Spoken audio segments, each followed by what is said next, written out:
Good morning, Honorable Chair. On today's agenda, we will be discussing the case of Nevermore versus Crowley and concluding whether participating countries are defending sustainability or trade discrimination.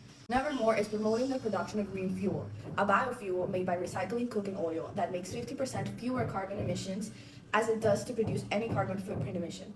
On the other side, Crowley is producing cone fuel, a biofuel made out of pine cones that, even though it also produces 50% fewer carbon emissions, does produce a carbon footprint emission. This concerned Crowley is demanding to perform a likeness test to find out if these products should be treated equally, as they are nowadays facing a higher tax within the borders to sell corn fuel.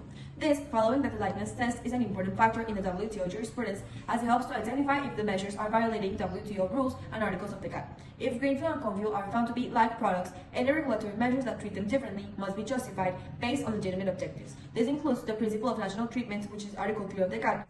However, these products were found to be unlike, as green fuel is classified in Category 1, which means it does not produce carbon emissions and produces 50% fewer carbon emissions at the moment of producing it.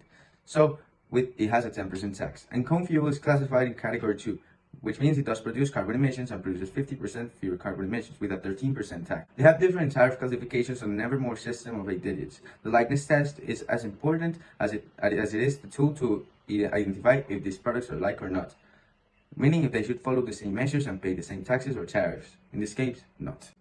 After getting the necessary evidence to confirm it, Crowley is still demanding to check if there is a violation of Articles 1 and 3 of the GATT that is being applied against them.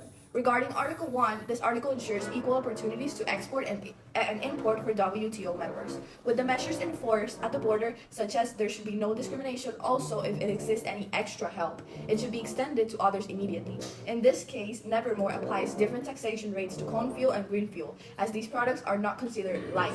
There is no justification of Article 1 as the differential treatment is justified. Now, talking about Article 3, in this case, the regulations imposed by Nevermore, tax regulations such as the carbon taxation regulation, do not discriminate against corn fuel. That this biofuel does produce carbon emissions, meaning that if it will need to face a 10% tax for producing 50% fewer carbon emissions, but will also assume the 30% for producing emissions. Compared to green fuel, which must only face a 10% tax, there is no discrimination, as these two products are not like products, meaning that there is no violation of Article 3, Paragraph 2 of the GATT. Regulatory measures that affect the internal sale, offering for sale, or purchase of products must be applied without discrimination, such as the measure imposed by Crowley, that imposes a regulation that requires 20% of all vehicles sold must run on low-emission biofuels. This measure is for both products, meaning that there is not a violation of Article 3, Paragraph 4 either.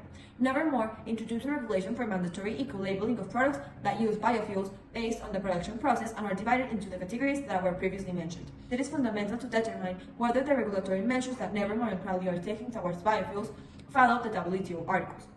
By understanding this, we can assess if the treatment of the differences between green fuel and corn fuel is just non-discriminatory. After identifying that there is no violation of any of these articles, the WTO is asking Nevermore to justify their tax restrictions under Article 20 to reinstate that it is accounted for within the correct intentions. Article 20 opens an exception to justify their measures, such as wanting to protect human, animal, plant life, or health.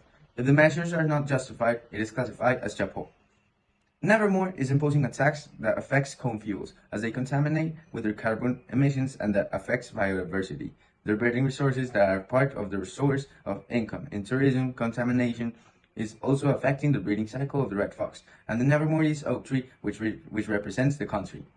To improve these, they produced measures to protect the environment and follow obligations of the GWA, and created Nevermore carbon taxation regulation, based on taxes to biofuels and biofuels producing carbon emissions.